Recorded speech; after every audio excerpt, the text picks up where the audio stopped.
जालन लिखे आजा जालन लिखे आजा Fakkeenya sin qabdu gaarummaan kees guddaa asiin galateeffadha namatti hin beekne malee jaalalli kee adda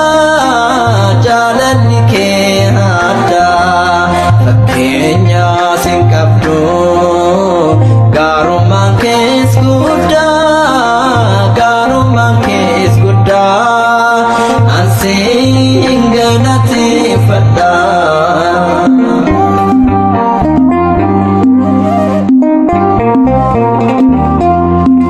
Anaan hojjuudhaaf waraanamtee qullaa kitaatee na tuffistee olmaan kee kanaaf hin dagadhu kanaaf fannoo kee kan albaadhu namatti hin beekne malee jaalalli kee adda fakkeenya sin qabdu gaarummaan kees guddaa asiin galateeffadha.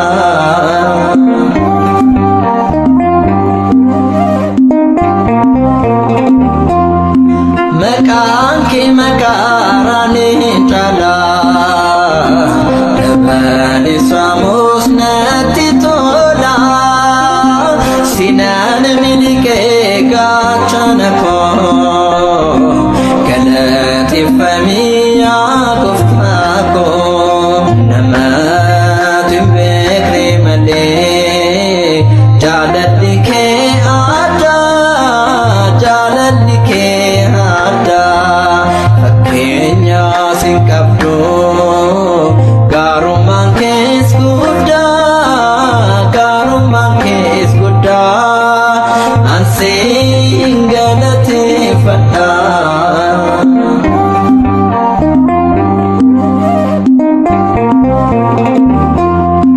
Jaalala malee jibban beektu qabeessas dhabaa kan simattu bakkoonna haratti na ceesiste nyaata barruu kee na nyaachiste namatti hin beekne malee jaalalli kee adda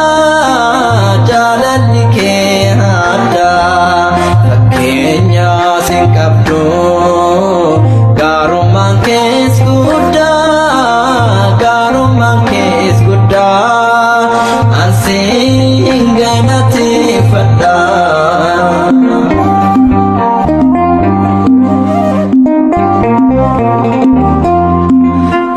Injiramoo